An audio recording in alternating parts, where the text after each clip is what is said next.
And every day he would wake up and say, what good will I do today?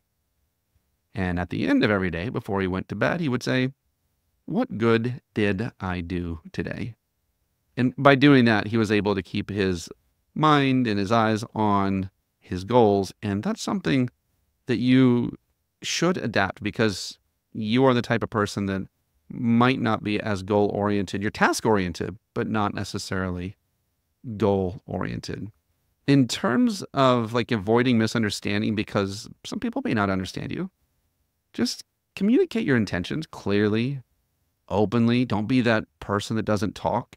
Don't be the person that won't share. Don't be the person that thinks everyone should just understand it automatically. Like, literally get good at communicating so that we not only feel good talking to you, but we can listen to you too. Okay? Be open to feedback. It might be a weakness for you, but you need it, right? That's like the way you get better is from that. And I would say balance relatability with ambition. So relatability, that's your key. Ambition, that's the other half of you. And if you can get both of those, oof, you are unstoppable. Some of the best opportunities for momentum growth, I would say, they are around community building. They're around engagement. They are like, you're the person that is the feedback person. You hear all the lofty ideas of some people, you hear the stupid ideas of others, and you somehow break it all down and create a harmony and a peace out of it all. It's crazy how you do it. Some of the things I would outsource to others, high stakes decision-making roles. Like you don't, that's not going to feel fun to you. If you have to do it, don't, try not to do a lot of it, or at least take breaks after it. But if you can, outsource it. Analytical and data-driven tasks, give that to the nerds. Okay, give that to the sages. And then conflict resolution in difficult conversations. The goal for you is that that's just not a place of comfort for you. If you get good at them, I think it can be a really good thing. I do recommend that every one of the people in this category get coaching on how to manage conflict. There's such, like, if unifiers, if connectors can get that skill, like, nobody we don't leave any conversation feeling unheard. And that's an amazing, something amazing that you offer if you can balance both sides of that. Let's see. Yeah, I think that's it. So I want you to remember this. You're the glue. We need you. Involve yourself in some self-improvement. Get around some amazing, positive, powerful people. You literally, it's not even fair. You become like whoever you hang out with. So go pick some really good friends. And remember, you, like, whatever it is that you are, you can bring that. We can develop into these other things too. We can grow into these other skill sets, mindsets, and personalities. But own this. This is such a wonderful, wonderful thing. Man, we all need someone. Every one of us wishes we had that power of relatability, and we all need someone who can relate to us. So wear it proudly, and I hope this brings some clarity to you and to some of the ways that you can win as a professional. My hope is to encourage you to look, to think. You be you, my friend. Take that gift, shine it up, bring it to the world, because we need your magic. Before you go, I have a question for you. Are you tired of feeling like you're just not effective, like there's something more in you? Listen, you're not weird. You're just alone. And we all need someone to simplify things. That's exactly what I do for free in the Powerful Peak Performance Masterclass. And I'm inviting you right now to go to schoolofprofessionaldesign.com/now, and I'll show you how to generate peak performance from your unique identity, how to create unstoppable vision, and take bold action. Start bringing 100% of yourself into your life and make your life your master work. I'll see you there. It's free. schoolofprofessionaldesign.com/now.